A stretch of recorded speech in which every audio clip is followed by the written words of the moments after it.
Well, Phil, hey, thank you so much. I understand. I don't have a lot of time. I just kind of want to jump into this podcast. Is that okay? Sounds great, and great meeting you, Oh, Sam. great meeting you too. But Phil, before I start every podcast, we are grateful for anybody who want to jump in here and be a part of the podcast and talk about whatever. We're grateful for you guys. So we do this thing called the over the top intro. Can I do that for you, Phil? All right, Yep. let's get it started. All the way from Williamsburg, Brooklyn, my next guest is an accomplished guitarist. You may know him from such bands as Law and Order, Dogma, Prowler, and Nirvana. Not that one. He is also an award-winning director, writer, producer. You may know him from such films as The Mirror, The Truth About Lies, and what we're here to talk about today, 5 Pounds of Pressure, in theaters and on demand, March 8th, 2024. Phil Allocco, welcome to the podcast. Well, thank you. That is some intro. And that's the best intro I've ever gotten in my life. Man, thank you so much, man. I'm just grateful to have you here. I know we only here for a short time, but I got a chance to watch this film and it was awesome. And I love the writing from it. I love the visuals of it. And one of the things, and I guess I'll open with my first question is this film. Okay, first of all, hold on, wait. Before I get to my first question, it's very hard to talk to you without ruining this movie. So what you're going to see me do is walk this tightrope because I don't want to ruin this for anyone else. But at the same time, I kind of want to get my questions answered. Just be honest with All good. you. All right, as long as you know. We'll walk the line. We'll walk the line together. As long as you know. But this film is heavily inspired by the theme of second chances. Whether it be your main character, Luke Evans, whether it be some of the supporting characters, everyone is looking for their second chance to get it right. What was the main what was the thing that inspired you as one of the writers of this to push those things of second chances? No. I just think it's a world I grew up in. A lot of people I knew were on both sides of these actions, very extreme criminal actions, from small time things to things with bigger consequences. And I think I've struggled with my emotions about those things, the anger, the empathy, trying to find empathy, trying to understand, put it into context. So I think I'm always fascinated about stories about the human condition or what it means for you and I to be human. And I'm interested in the complexities of that. On paper, right and wrong seems really simple, but in the dirty world that we live in, the messy world, I should say, it's not always that simple. We always hear one side of the story, like, how could it be any other way? Then you hear the other side, and you're like, whoa, haven't thought of that. And so those are the kinds of things I struggle with to Okay, understand. okay. A lot of this film is it's based it was shot in Manchester. Yeah. But how did you make Manchester look like New York? Um, Luckily we did a lot of searching around the UK because we had decided, and the producers, that was the best place to kind of spend the money and get the most out of the production. And when I saw Manchester, I was like, oh, okay, that looks like the kind of New York I'm thinking, and I think if you had 10 different filmmakers making films about New York, may all look different, right? Everyone has their perspective of Right. what you think a place looks like or feels like to you.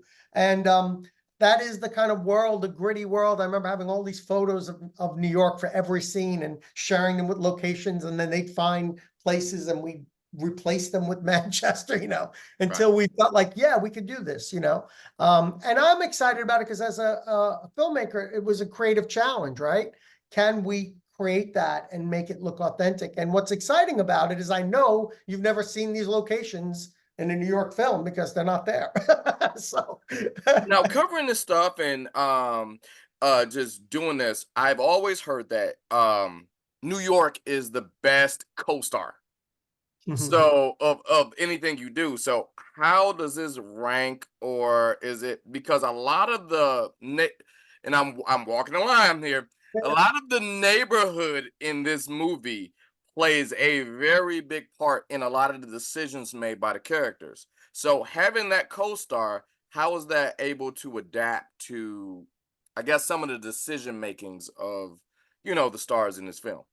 Well, I think we're lucky that we're able to find the locations that aesthetically fit the script. So, once you're on set, whether you create it or not, you're still in make believe, right? You're still, nothing is really using it the way it is, right? You're always manipulating it to work for your world.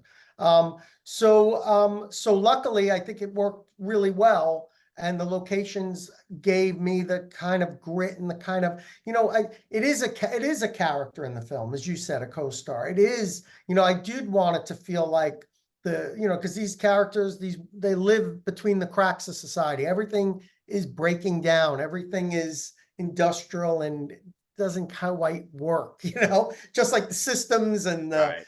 around, none of it works. And then none of it works for these characters, right? Right. They're alone in this world, Hey, or at you least said it, I didn't. Yeah. Okay, go on.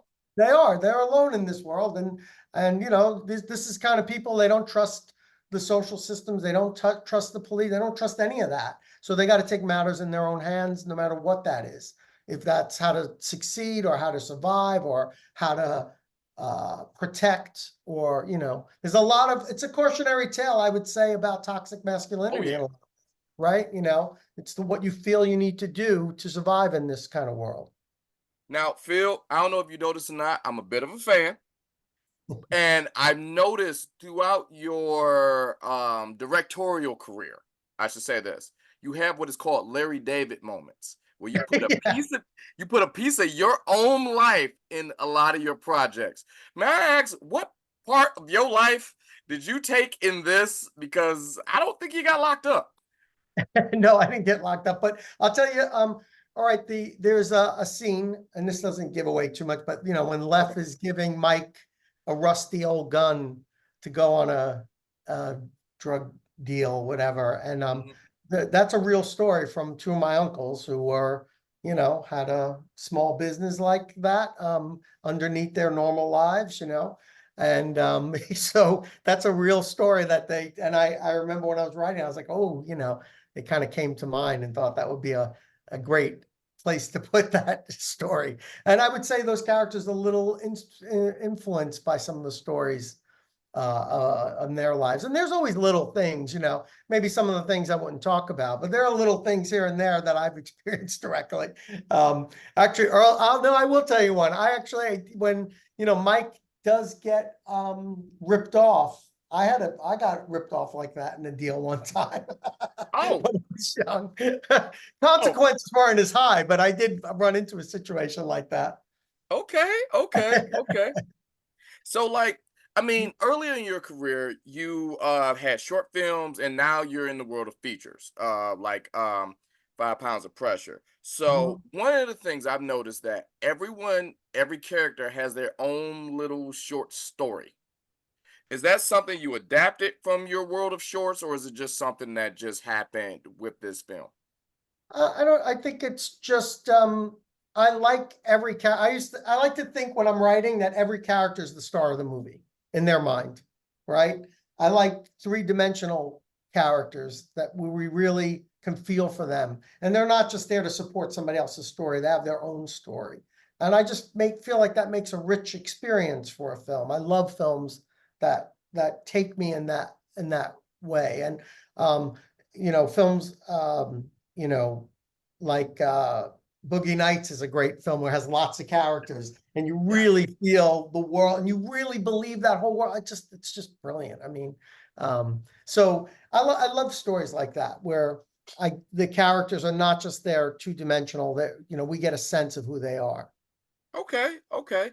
And I guess what is it that you want the audience to feel about watching this? Because when I watched this, and I'm only going from personal experience here, I got a chance to identify with everyone, all the characters of why they did what they did, how did they get in the situation, and probably how it would have been different, from my point of view. So what do you want the audience to take from this?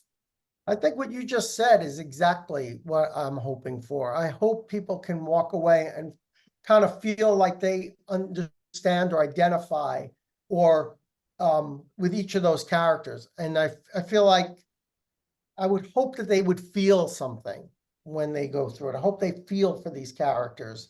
And in the best sense, I hope they walk away maybe being provoked to think or talk about certain things.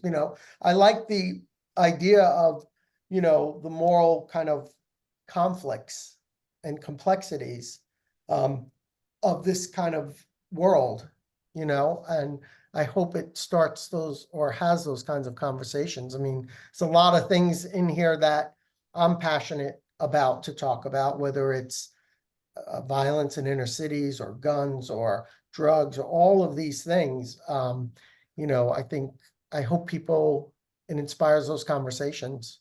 Okay. Well, I know we're getting up against it. I got two more questions. And one of the things about the characters in this world where they believe in whatever they believe in, and their path is what their path is, and they seek some type of validation at the end of it. So I'm going to ask you, I'm going to turn it right back behind the camera. Throughout both of your career paths, what was the greatest validation? With it being picked by Steven Spielberg or having Bruce Dickinson as your AR?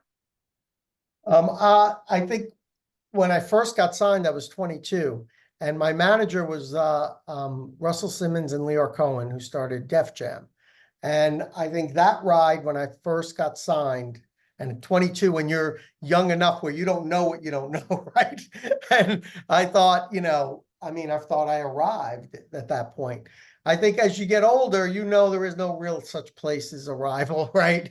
It never ends as long as you're alive. You're still working and striving and all that. So I think part of my young, being naive and young, made that like such an amazing trip. And I would say this film getting made is, to have a film like this made today and backed with support from Lionsgate it's a miracle.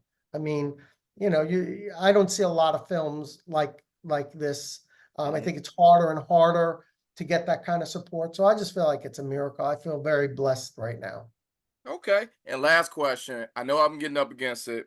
I have to ask, almost obligatory. What's next on the horizon? 5 pounds of pressure was great, but I need to know Um, what's next from you. Oh, thank you, thank you. I mean, I have another film. If anyone want to help me make it, anyone out there? um, I have another different genre, sci-fi, and another action film I'm trying to make.